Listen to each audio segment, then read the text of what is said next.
All right, coming up at the DCU Center November 1st, a giant boxing event through Granite Chin Promotions, Worcester Championship Boxing. And one of the bouts is Kevin Big Gulp Nagle from Scituate and Worcester's own Jake No Love Paradise. Kevin, I would imagine it might be tough. Have you entered this situation before where you're going up against a hometown guy?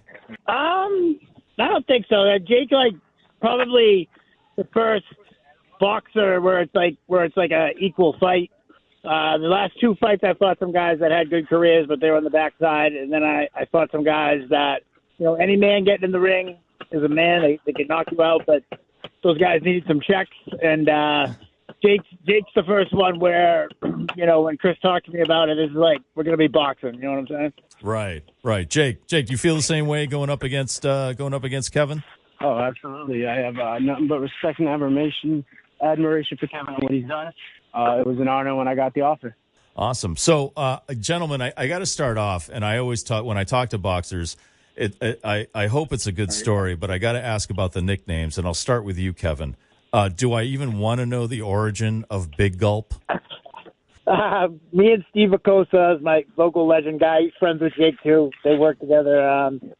I always come to the gym with a Big Gulp because I went to a couple of deployments in the military. When I got back, I just didn't want to drink regular water anymore. So I just always come to the gym with a Big Gulp.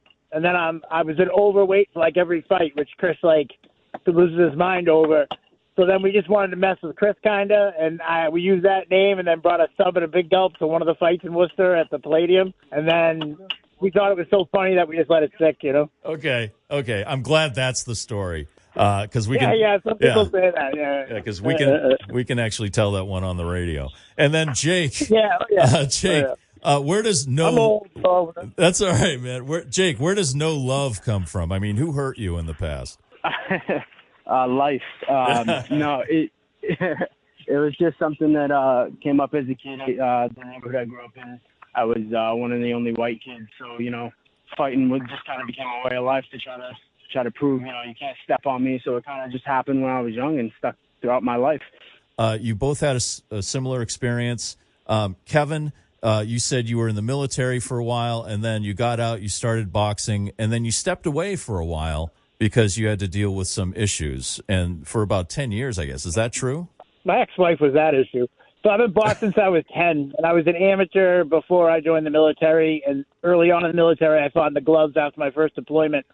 But I was, in my late teens, I ended up having to go into recovery from alcohol and substances. And then when I got back from Iraq, I started back and got back hooked on opiates after I got back from Iraq.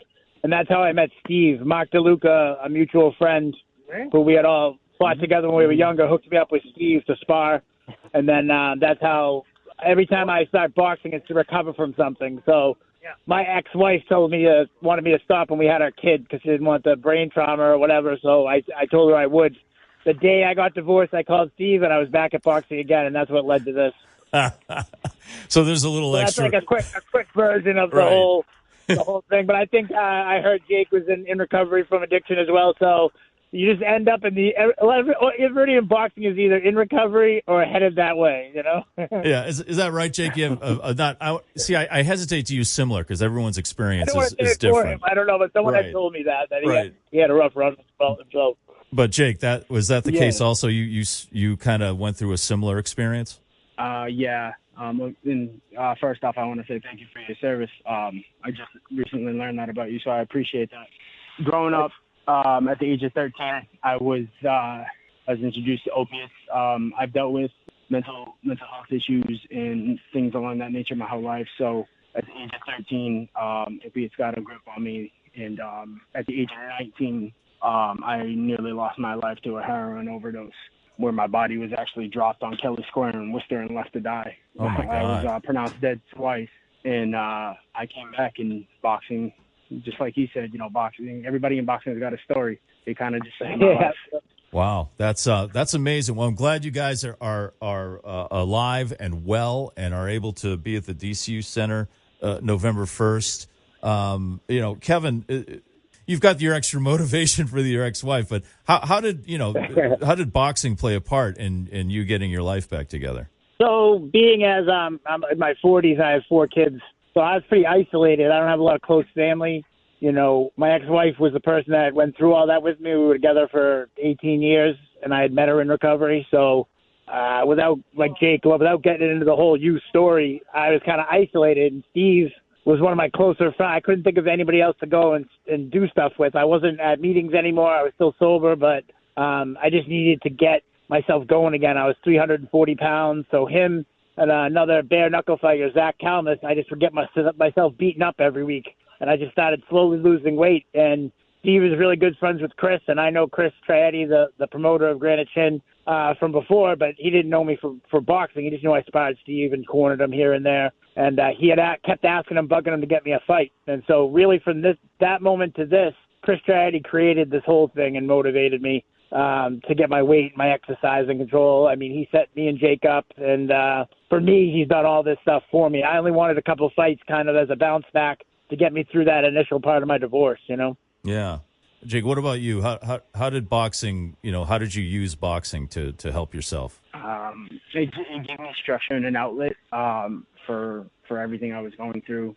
I fought amateur, and I've always had dreams, because where I grew up, you need to see the light at the end of the tunnel to kind of get you past it all.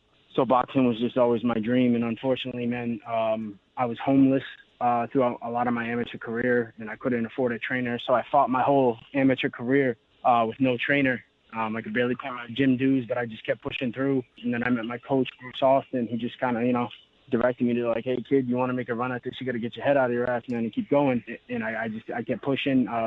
Met some amazing people, like you said, Steve Bausk, who is an absolute legend around here and a very dear friend of mine. I've met some countless people who have just helped me, and I'm not supposed to be here, man. So everything that I do now is it's icing on the cake of what I've already accomplished in my life. Well, to be quite honest with you, Kevin, I was going to be rooting for Jake because he's the hometown guy. But just listening to both of you tell your stories, I don't know. I'm just rooting for both of you here. I'm rooting for both of you because I want to fight for 10 more years. I like to fight for. So this is what's up with the fight. People say they don't care if they win or lose. I've been a loser many times in my life. I don't really care if I win. Chris really does. I care if we put on a good show and I get to show people I have skill. I like fights that go 8 rounds. My last 2 fights went 6. Some people are mad I knocked people up, but I thought I looked great. So I hope me and Jake can put on a great show for his hometown boxing-wise, and we can both show how hard we've been training. And that's really my main goal. And if I lose and I gave it my best effort, I mean, Jake seems like a great guy. And he, like I said, he has 10 more years to me. I am 41. I hope he gets the box this long.